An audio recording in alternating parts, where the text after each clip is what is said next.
The passengers on board this Boeing 767 were told even before the aircraft left the ground that the pilot was experiencing difficulties with his fuel gauges. And it took Ministry of Transport investigators only a matter of hours after they arrived on the scene to remove a component from the fuel indication system and send it down to the Honeywell Corporation in Minneapolis for analysis. Accident investigators zeroed in on the component after interviewing the plane's crew yesterday. Officials from Transport Canada, Air Canada, and Boeing, the company which makes the aircraft, were on the scene today. The nose wheel gear, which had collapsed on impact, was replaced late last night, and 3 blown-out tires were also replaced. Air Canada officials have described the difficulty encountered by the aircraft only as a serious fuel starvation problem. Was it caused by a breakdown of the fuel pump system, or did the new 767 simply run out of gas? 𝗝𝗃 is heading the Ministry of Transport investigation into the accident. Have you looked in the gas tanks to see if in fact there is any fuel? We have looked in the gas tanks. There is a little fuel. We don't know how much yet. But when Gimli Fire Chief 𝗔𝗶𝗿 arrived at the scene minutes after the crash landing, the aircraft's pilot had no doubts about the amount of fuel in the tanks. What did he say to you with respect to the fire danger? One thing you won't have to worry about, I've got no fuel on board. Did he seem very certain about that? Yes, he seemed quite certain. We took it that he was sure. 𝗃𝗹𝗏 overheard the pilot discussing the incident with Air Canada officials on the telephone. I got from the conversations at the plane and in the office that originally some people believed that they had malfunctions of the gauges and the lights.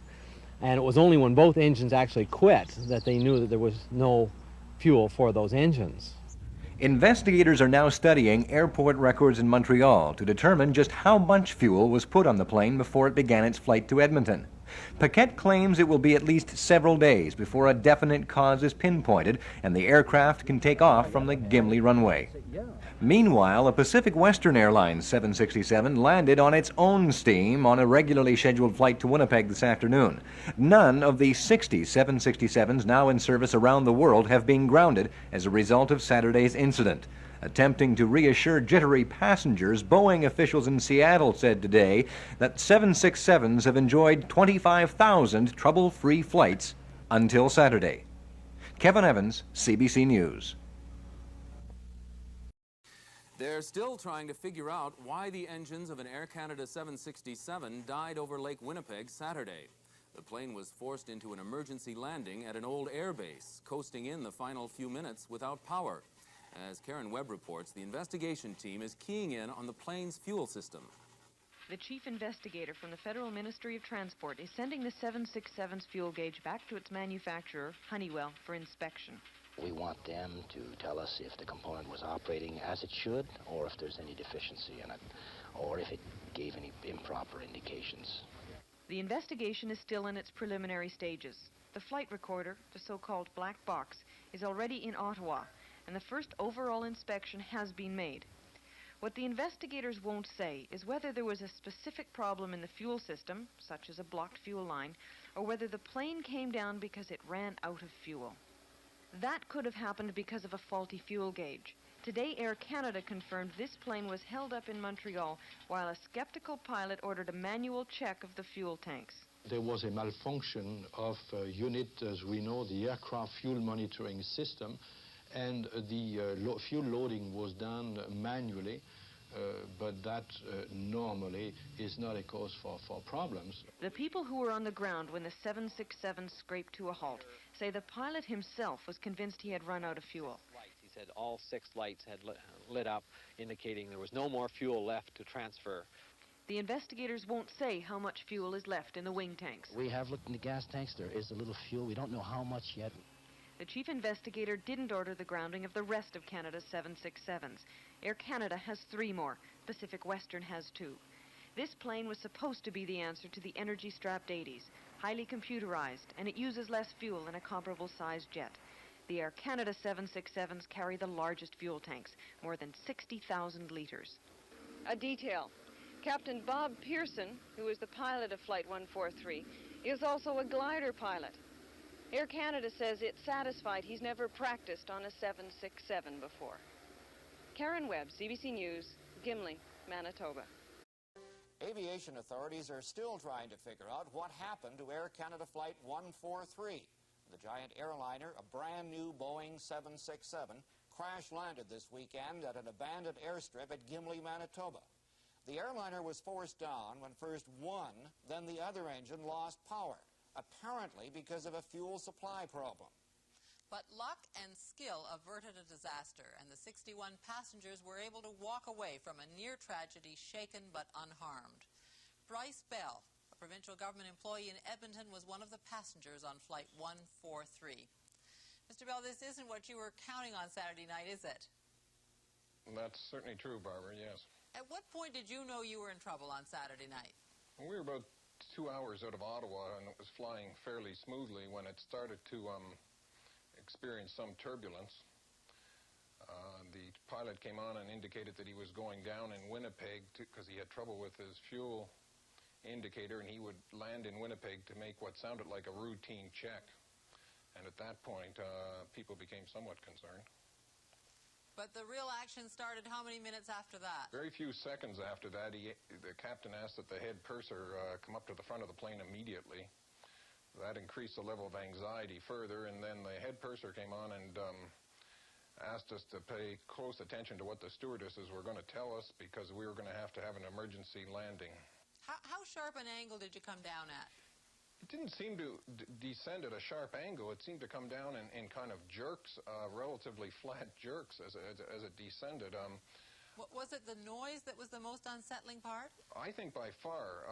Shortly after the stewardesses told us what was going to happen, we had to take our shoes off and our watches and any jewelry, and then about that time a very, very loud droning noise started, and the plane started to shake somewhat internally, and it sounded like the landing gear going down, but much, much louder and continuous. It never stopped until the plane crashed. And the kids are yelling, and what are you doing? There were a lot of children on there, and they were doing a lot of crying because people's ears were hurting as the plane descended. I think at something like 4,000 feet a minute.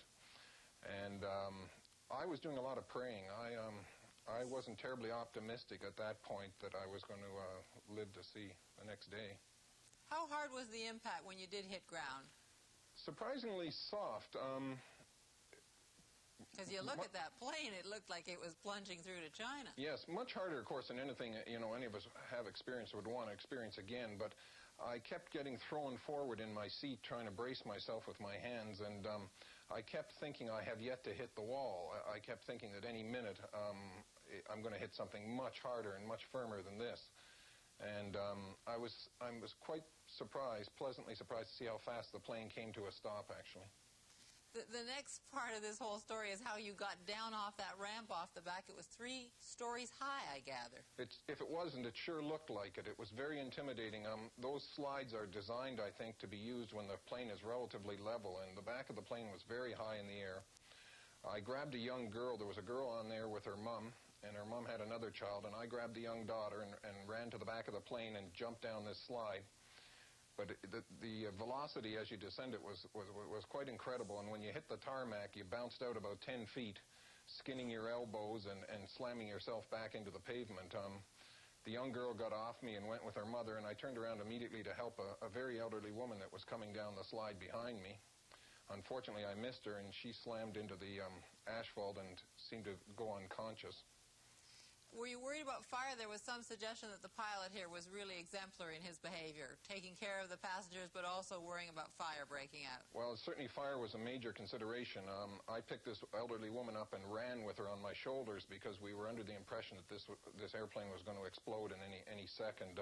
You'd actually been a little shaky on the 767, hadn't you, because of problems you'd experienced on earlier flights? Well, yes, I'd been on them 3 times. The first time I flew on one, it was a very enjoyable flight with no difficulty.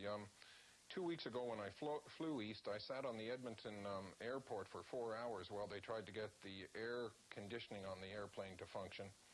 I have noticed in the past that there seems to be a lot of small electrical problems with the plane.